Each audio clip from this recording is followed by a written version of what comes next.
একবার এইভাবে তরকা বানিয়ে দেখো, রেস্টুরেন্টও হার মেনে যাবে।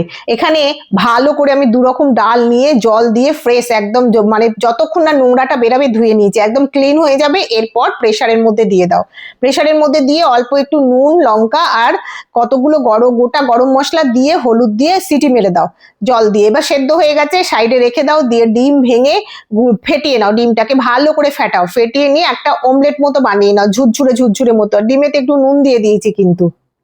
দেখো ডিমটা ভালো করে ফেটিয়ে ভালো করে ভেজে নিচ্ছি, একদম ঝুরঝুরে মতো ভাজা হয়ে যাবে। তখন এটাকে একটা সাইডে তুলে রেখে দিতে হবে। তুলে রাখার পরেতেই কড়াইতে তেল নিয়ে নেবে। তেল নিয়ে এর মধ্যে আমি দিয়ে দেবো রসুন কুচি, ছোট ছোট করে কুচু করে রেখে দিয়েছিলাম। তেলটা একটু গরম হয়ে গেছে, এবার এর মধ্যে রসুন কুচিটা দিয়ে দেবো। দিয়ে আদা কুচিও দিয়ে দিলাম। রসুন আর আদা কুচো করে দিতে হবে, আমি বেটে দিচ্ছি না। আর দিয়ে দেবো এর মধ্যে ঝাল অনুযায়ী পরিমাণ মতো কাঁচা লঙ্কা আর জিরে দিয়ে ভালো করে একবার একটু নাড়াচাড়া করে এর মধ্যে কুচি করে রাখা পেঁয়াজগুলোকে দিয়ে ভালো করে নেড়ে চেড়ে লাল লাল মতো করে একটু ভাজা ভাজা করে নেবো।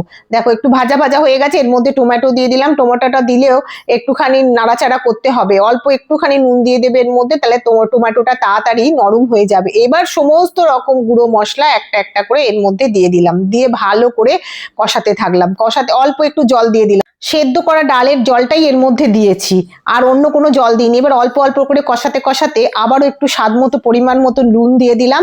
দেখুন 3বার নুন পড়েছে, কিন্তু নুনটা কিন্তু খুব সাবধানে দিতে হবে। দেখুন কথা বলতে বলতে কষানো হয়ে গেছে, এইবার ডালটা এর মধ্যে ঢেলে দিলাম। ব্যাস মোটামুটি কমপ্লিট হয়ে গেছে, ফুটছে। এর মধ্যে এবার ডিম কুচিগুলো ছড়িয়ে মিশিয়ে দেবো। ডিম কুচিটা ছড়ানোর আগে পর্যন্ত এটা ভেজই ছিল, আপনারা ডিমটা না দিয়েও করতে পারেন। ডিমটা দিয়ে নাড়াচাড়া করে এইবার মেন জিনিস হচ্ছে তরকা। এই তরকাটা অসম্ভব, ওপর থেকে ছড়িয়ে দিলে সুন্দর লাগে। এবার রসুন কুচি দিয়ে দিলাম ঘিয়ের মধ্যে, দিয়ে একটু নাড়াচাড়া করে নিয়ে এবার লঙ্কা গুঁড়ো, কাশ্মীরি লঙ্কার গুঁড়ো দিয়েছি, আর দিয়েছি কাসুরি মেথি। ভালো করে নাড়াচাড়া করে এইবার ওর মধ্যে ঢেলে দেবো। ব্যাস একদম লুকই চেঞ্জ হয়ে যাবে, আর খেতেও অসাধারণ হবে।